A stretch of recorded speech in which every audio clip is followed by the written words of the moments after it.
as unrestricted. Face-to-face visitation ginatugutan na sa mga jail facilities sa Bacolod kag Negros Occidental. Sa balita national, COMELEC bukas nga i-review ang campaign rules kasunod sang reklamo sang pila ka mga kandidato. COMELEC naglunsar sang hashtag Bumoto Ka campaign sa tuyo nga mapasaka ang voter turnout. Detalye sang mga balita lokal pagkatapos gid lamang sini.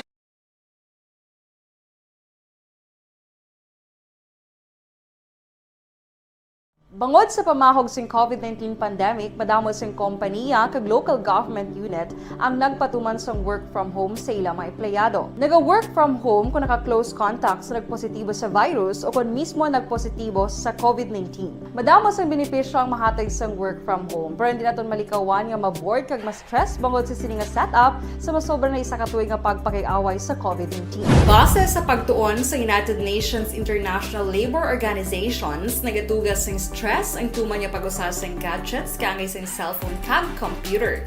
Gani, iyarin tila kung mga poslano niya action tips sa mga nag-work from home. Una, mag-set up sa workspace sa mga balay sa tuyo nga makafocus sa imong trabaho. Ang workspace ay hindi kinahanglan nga dako nga kwarto, ang importante, komportable ka sa imong trabaho. Matapos ang pila ka oras nga nagapungko ka mag-computer, dapat may tion nga mag-stretching agud malikawan nga ma-strain ang imong likod o konliog. Time management. Maghimo sa imong mga time schedule kag mga talapuson nga trabaho para mangin organisado. Magkaon sa husto nga tion, labi na ang pamahaw kag pilion mga pagkaon nga maka-boost sa imong memory, concentration kag alertness kaagay sa pumpkin seeds kag dark chocolate. Kung mayara sa mga online meetings, advance nga ipahibalo sa imong mga upod sa balay, agud malikawan ang mga disturbo. Ang pigaw nga internet connection ang makatugas sa stress, gani ipreparar ang backup kaagay sa ibang network na may maayong signal para sa mobile data. Take a few breaks. Ini sa tuyo nga hindi ma-drain ang imong brain, maghampang sa imong pet o kung magpumati sa music. Sa tion nga may concern kag problema, ipabalo sa imong team leader o kung sa boss para masolusyonan. Sa work from home nga setup, ikaw ang may uyat sa imong nga oras. Makasave ka sang plete, makasave ka sang pagkaon, makasave ka sang kwarta, kag makaupo no pa ang imong pamilya. Ang work from home ay may madamo nga hangkat, pero mas madamo sa gihapon ang mahatag nga benepisyo. Ini si Action Dorel Cabato para sa Action Tips, una sa balita, una sa aksyon sa Bacolod, Aksyon Radio. Ang elementary nga evacuation center na concerned baha man. Uy, kasi tinagaman apat pumansaka ang tubig. Actually, ko po Medyo mataas na ang tubig. So, ulat natin nga pasuwat nga nag-traffic to or nag-transit dito sa sulod ang mga continuous rain ang nag-subject sa factor sa pagsaka sa sining tubig sa subong. Ang Pilipinas sa mayas ang early warning system para mahibaluan ang lakas ng panahon. Gani, wala sang rason nga hindi kita makapreparar karon ni rainy season. Yari ang pila ka mga action tips nga dapat mo may baluan. Kung nagapuyo sa lugar nga masabi ginabaha, mag-monitor sa balita para sa anunsyo sang pag-asa sa lakat sang panahon. Isa sa pinakapos nga pamaagi para malikawan nga magsulod ang baha sa balay, among paggamit sang sandbag. Ang sandbag ang isa kasakong nga may unod nga balas nga pwede ibutang sa pertahan o kung ginaagyan sang tubig para temporaryo nga makontrol ang pagsulod sang tubig sa inyong nga balay. Antes naman ng rainy season, dapat nakapreparar ka na sa pagkaon, flashlight, pito, kandila, hygiene kit, power bank, transistor radio, importante nga mga dokumento, kag iban pa nga kinahanglanon. Ini ang dapat isulod sa go bag nga dapat ibutang sa isa ka lugar nga mapos kuhaon sa tion nga kinahanglan nga mag-evacuate. Sa balita, una sa aksyon. Action Radio Philippines Standard Time lasay sa 8 kagkaron sa detalye na sang mga balita lokal. Again, pahayag ni Bacolod Councilor Cindy Rojas nga unrestricted ang SPAS application na sang syudad para sa mga inbound travelers. Ini kasulod ng Negros Occidental ang nag-require sang SPAS sa tanan nga traveler pasulod sa probinsya anuman ang ilang vaccination status. Samtang Bacolod naman ang gindulan ng SPAS requirements sa pagpatuman sang alert level 2 umpisa subong nga adlaw. Again, pahayag ni Rojas ang chair sa Committee on Returning Residents nga iya ginpadala ang Executive Order No. 8 ni Mayor Bing Donalia sa mga airline company sa diin sadang travel guidelines sang syudad. Pero suno kay Rojas, may mga airline company nga nagapanindugan nga kinahanglan sa gihapon ng SPAS base naman sa executive order ni Governor Bong Lacson. Nagpasiguro ang konsehal nga sa tiod nga mag-apply sang SPAS ang mga inbound traveler, hindi na kinahanglan pa nga maghulat bangod ini ang automatic nga aprubahan na. May ara iban nga airlines nga hindi magsugot kung wala SPAS kay ga-follow sila kuno sa province. Okay, so ano ang sa mga travelers, counselor? They can still request for an SPAS approval sa aton kay tungod tungod unrestricted naman ang aton SPAS. So when they apply, it will be automatically approved. Nabatian ang tingog ni Bacolod Councilor Cindy Rojas. Nagpahanumdum si Bacolod City Councilor Cindy Rojas nga hindi pwede ang negative self-administered antigen test results sa mga inbound travelers nga partially vaccinated o kung unvaccinated. Suno kay Rojas, ang chair sa Committee on Returning Residents, dapat ang mga unvaccinated o kung partially vaccinated ang magpresentar sa negative rapid antigen test halin sa accredited laboratories ng Department of Health. Dugang pa ni Rojas, ang RAT ang dapat ginhimo sa laboratorio nga may opisyal nga resulta kag halos tanan nga resulta ang mayara na sang QR code. Samtang nagpanugyan si Rojas, ang chair sang Committee on Health, nga padayunon ang paghalong kag pagsunod sa mga health protocol bangod yara sa gihapon ang COVID-19 apisar nga nagnubo na ang COVID-19 cases. Sa dugang pang balita lokal, ginatugutan na ang face-to-face visitation sa mga jail facilities diri sa mga syudad sa Bacolod kag Negros Occidental. Ginkompirmar ni Bureau of Jail Management and Penology BJMP6 PAO Chief Inspector Attorney Jairus Anthony Dohilio nga nagpapanaog sang direktiba si BJMP Regional Director Chief Superintendent Arnold Buenacosa nga ginatugutan na ang pagbisita sa mga persons deprived of liberty o PDL sa mga lugar nga ginpaidalam sa alert level 1 kag alert level 2. Ginpahanumdum ni Dohilio nga sa pihak nga may panugot na may limitasyon naman nga tubod 30% lamang ang makasulod bilang paniguro man nga masunod ang health protocols sang DOH. Ang mga himata nga gusto magbisita kinahanglan lamang magpresentar sang ID vaccination card kag iban pa bilang pagsulundan sa tagsa ka mga jail facilities. Sa dugang pa nga balita lokal, 55% sa populasyon sa Negros Occidental ang fully vaccinated na kontra COVID-19. Sa Pebrero 12 tuig 2022 nga datos ng gobyerno probensyal, 1,154,177 na sa 2,98,421 nga 80% nga target population ang fully vaccinated. May nabilin pa nga 807,072 ka mga individual ang dapat bakunahan agud malabot ang population protection. Ang syudad sang La Carlota kag Cadiz amo lamang ang mga lugar sa Negros Occidental nga may masobra na sa 70% sa populasyon ang fully vaccinated batok COVID-19. Ang mga lugar nga may madamong residente nga dapat bakunahan amo ang syudad sang Cabancalan, San Carlos, Bago, Kawayan kag Calatrava. Ang Negros Occidental ang may 2,623,026 ka populasyon kag 80% nga target population nga 2,098,421 ang dapat nga mangin fully vaccinated kontra COVID-19 agud malabot ang population protection. Sa iban nga balita lokal, makabaton sang bulig ang mga residente sang Banwas and Candy Negros Occidental, 1,476 ka mga individual nga biktima sang bagyo nga detalin sa gobyerno probensyal buwas nga adlaw. Ning pagiban sa relief distribution nga pangunahan ni Governor Bong Lacson sa siyam tanan ka mga clustered barangays. Si Lacson ang personal nga magapadulong sa mga distribution areas sa Poblacion West kag Poblacion East covered court.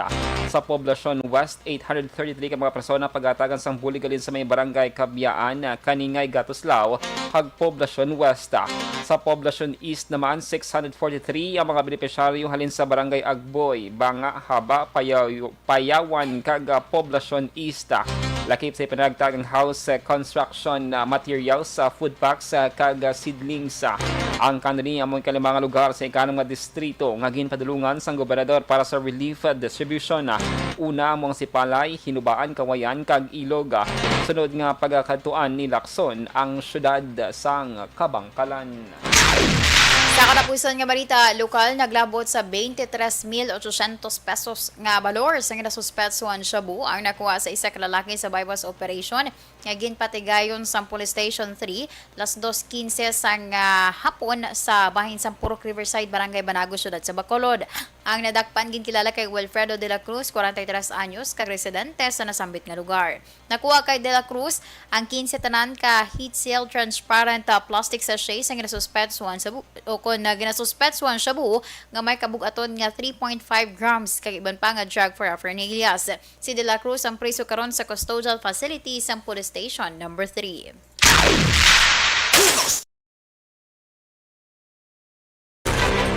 Action Radio Philippines Standard Time, las 6:14, DTX 500 capsule.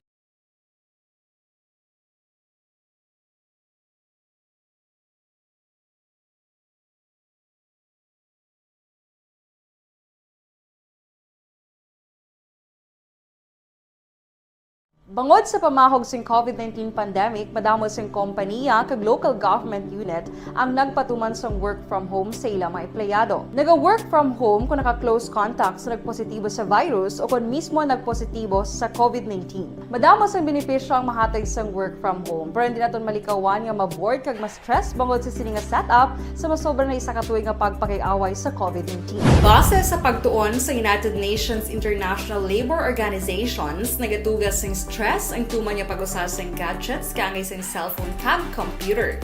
Gani, iyarin tila kang mga poslanong nga action tips sa mga nag-work from home. Una, mag-set up sa workspace sa mga balay sa tuyo nga makafocus sa imong trabaho.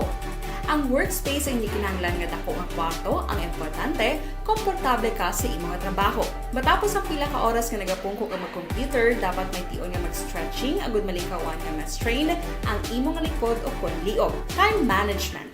Maghimo sa imong time schedule kag mga talapuson nga trabaho para maging organisado. Magkaon sa husto nga tion, labi na ang pamahaw kag pilion mapagkaon nga maka-boost sa imong memory, concentration kag alertness kaangay sa pumpkin seeds kag dark chocolate. Kung mayara sa mga online meetings, advance nga ipahibalo sa imong mga upod sa balay, agud malikawan ang mga disturbo. Ang pigaw nga internet connection ang makatugas sa stress, gani ipreparar ang backup kaangay sa ibang network na may maayong signal para sa mobile data. Take a few breaks. Ini sa tuyo nga hindi ma-drain ang imong brain, maghampang sa imong pet o kung magpumati sa music. Sa tion nga may concern kag problema, ipabalo sa imong team leader o kung sa boss para masolusyonan. Sa work from home nga setup, ikaw ang may uyat sa imong nga oras. Makasave ka sa plete, makasave ka sa pagkaon, makasave ka sa kwarta, kag makaupo no pa ang imong pamilya. Ang work from home ay may madamo nga hangkat, pero mas madamo sa gihapon ang mahatag nga benepisyo. Ini si Action Daughter Cabato para sa Action Tips, una sa balita, una sa aksyon, sa Bacolod, Action Radio. Ang elementary nga evacuation center na concern din baha man. Uy, kasi tinagaman apat kumansaka ang tubig. Actually, ko po Di ba medyo mataas na ang tubig, so ginaulat natin nga Siwala nga ng traffic to or ng-transit dito sa sunod ang Mang continuous rain ang nag-isang sa factor sa pagsaka sa sining tubig sa subong. Ang Pilipinas sa mayasang early warning system para mahibaluan ang lakat sa panahon. Gani, wala sang rason nga hindi kita makapreparar karon ni rainy season. Yari ang pila ka mga action tips nga dapat mo may baluan. Kung nagapuyo sa lugar nga masabi ginabaha, mag-monitor sa balita para sa anunsyo sang pag-asa sa lakat sang panahon. Isa sa pinakapos nga pamaagi para malikawan nga magsulod ang baha sa balay, among paggamit sang sandbag. Ang sandbag ang isa kasakong nga may unod nga balas nga pwede ibutang sa pertahan o kung ginaagyan sang tubig para temporaryo nga makontrol ang pagsulod sang tubig sa inyong nga balay. Antes naman ng rainy season, dapat nakapreparar ka na sa pagkaon, flashlight, pito, kandila, hygiene kit, power bank, transistor radio, importante nga mga dokumento, kag iban pa nga kinahanglanon. Ini ang dapat isulod sa go bag nga dapat ibutang sa isa ka lugar nga mapos kuhaon sa tion nga kinahanglan nga mag-evacuate. Sa tion sang pagbaha dapat butangan sang tape ang saksakan sang mga outlet kag ibutang sa mataas nga mga lugar ang appliances. Kunyara sa evacuation center, dapat man nga ipatuman ang minimum health protocol, face mask, face shield kag social distancing. Batok sa COVID. Sa panahon sa tigululan, dapat man proteksyonan ang ikaayong lawas batok sa pila ka mga masakit, kang isang dengue, leptospirosis, cholera, typhoid fever, hepatitis A. Nagpanugyan man ang DOH kay pabili ng proper hygiene kay pag-inom sang limpyo nga tubig. Lutuon sang husto ang pagkaon para malikawan ang contamination. maghugas sang kamot antes kag pagkatapos sa taon kag matapos nga mag-usar sang banyo. Likawan man ang paglangoy o kon pagtubog sa baha. Kini sa Action Dale Salazar para sa Action Tips nga nagapahanundog nga maghalong sa tanan nga tion. Today everyone, ako gali si Ann Defensor of Action Radio Bacolod. Kag subong is 5 years na ako nga nagatrabaho for Action. And nagapasalamat ako syempre sa management sang sining ako nga trabahuan bangod sa ilang paghatagban na bulig sa akon agud nga mas nga mapa-improve ang akon iyang ikasarang sa patag sa paghambal sa kahanginan kag syempre sa mga pagpakita pagid sang abilidad ko hindi lamang sa mikropono kundi pati man sa field. Sa liwat, madamo nga salamat Aksyon na Radyo Bacolod kag syempre sa amon man nga station manager Ma'am Nona Di Maala Magbanwa para sa pagbulig sa amon agud nga mas mapaayo pagid kag mangin produktibo kami nga mga kabataan sa sining nga henerasyon.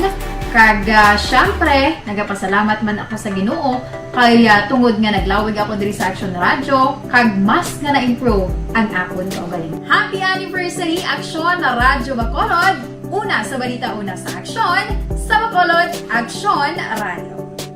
Good day! Ako gali si Andres Polgar diri sa Technical Department sa Action Radio. 28 years na ko di sa Action Radio. Kami diri mag-duty diri sa control sa technical. Mag-assist sa anchorman, troubleshooting, incoming calls. Okay. Gito ni diya kay daw daw lutod, mag-abyan, ganinsindihan ay kapin pa sa pagdumala ni Madam daw Mayo kung ano mga problema ginatagaan niya gid sang solusyon kapin pa sa kinahanglan sa among mga pamilya tanan kami di alos pwede sa pinilian kapin pa sa mga pandemic ibang damo na dulanon programo diri sa Action si manager suportado din tama sa amon kay wala kami napabayaan. Happy 52nd anniversary sa Action Radio. Action Henry Espolgar, una sa balita, una sa Action, sa Bacolod, Action Radio. Account ko ni ang imo account, imo responsibilidad. Account ko ni bangod sang pagsanyog sang teknolohiya, madamo ang natagan sang kaygayunan nga makabuylog sa mga aktibidad sa digital world. Account ko ni bangod man sini mas nabutang sa risgo ang integridad kag kredibilidad sa nagapanag-iya sang account. Account ko ni kung maisog ka nga netizen, magpakita ka. Account ko ni kung responsable ka nga Pinoy, magpakilala ka. Account ko ni batuan ang paglaptas ng sala nga balita kag impormasyon, maging modelo sa matuod nga serbisyo publiko online. Account ko ni isa ka online campaign sang Aksyon Radyo Bacolod. Account ko ni The Candidates Forum. The Candidates Forum, hibaloon ang mga plataporma di gobyerno. Usisaon ang nahimuan kag inagihan sa mga politiko. Patpaton ang mga proyekto nga ila ginaplano. The Candidates Forum, programa sa Aksyon Radyo Bacolod kag Northwest In nga magahatag kay gayunan sa publiko nga mas makilalaan sang husto ang mga kandidato sa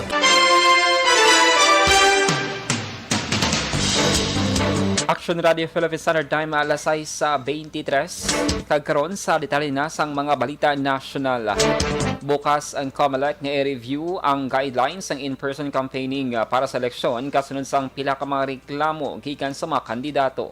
Ginpahay ni COMELEC Chair Socorro Inting na balay ang nga guidelines ang ginpaidalom sang gobyerno ng pila ka mga lugar sa Pilipinas sa idalom sang Alert Level 3. Ginpahay ni Inting sa karon nga may posibilidad nga pila ka lugar sa pungsod ang ipaidalom sa Alert Level 1 o kung mas halog nga quarantine classification bukas ang COMELEC nga i-modify ang campaign rule Rules. Samtang klaro naman ni COMELEC spokesman James Jimenez nga ang pagbigwat sa COMELEC rules ang magabase sa gihapon sa IATF guidelines.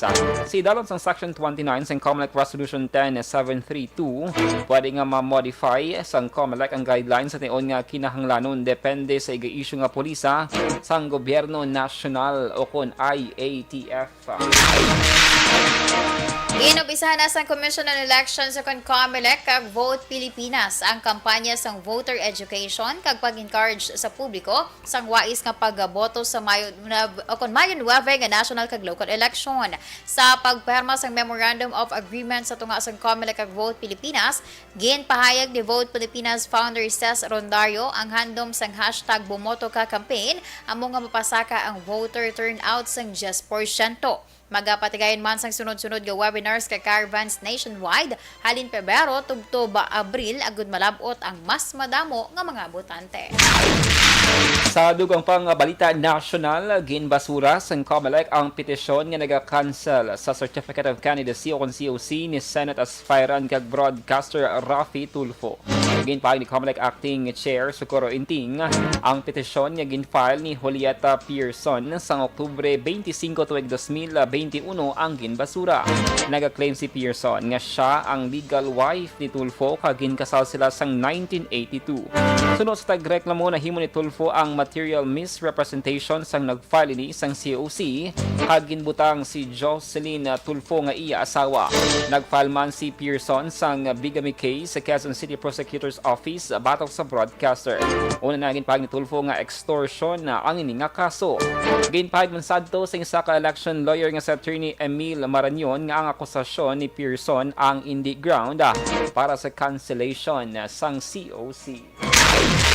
Pasiguro ni Foreign Affairs Secretary Teodoro Locsin nga wala sang Pinoy nga naapektuhan kasunod sang report nga Russian invasion. Pasiguro man sang Foreign Affairs Secretary nga makapauli ang mga Pinoy nga safe kag iya pangunahan ang proseso. Nakigangot na si Locsin sa iban pa nga mga opisyal sa agud masiguro ang safety sa mga Pinoy sa Ukraine. Si Locsin ang yara karon sa Phnom Penh sa Cambodia agud magpartisipar sa Asian Foreign Ministers meeting halin Pebrero 16 tubtob 17. Samtang ginpermahan na ni Presidente Rodrigo Duterte ang executive order nga mag-institutionalize sa pagbaton sang Philippine National ID System bilang pamatud sa identity kag edad sa tanan nga klase sang transaksyon. Ginpahayag sa Presidente nga ang PhilSys sa mga magaserbe nga Central Identification Platform sang pumuloy kag resident aliens sa pungsod. Subong man magaserbe man ini bilang official government issued identification document kag official proof of identity sa mga cardholder sa tanan nga transaksyon sa tanan nga ahensya sang gobyerno. Pasiguro ni Commissioner Amy Ferolino nga hindi makaapekto sa kredibilidad sang komisyon o Commission on Election kag 2022 nga eleksyon ang damlag lamang issue sa full body. Samtang nagapatinawan si Ferolino nga ang mga issue nga natabo ang sa tunga lamang sa pila ka mga persona kag hindi sa kabilugan. Ginatumbod nga issue ni Ferolino ang damlag lamang internal rift nila sang nagretiro na nga si Commissioner Rowena Guanzon. Gintawag man ni Ferolino nga minor issue lamang ang natabo kag wala kahilabtanan ang bilog nga komisyon. Sa balita, una sa aksyon! Action Radio Philippines Standard Time lasay sa 28. Inyo nabatian ang kabugusan ng mga balita sa Action Balita Evening Edition. Karon nga daw Miyerkules, Pebrero 16 sa tuig 2022. Sa liwat kaming inyong mga tagbalita. Action and Defense.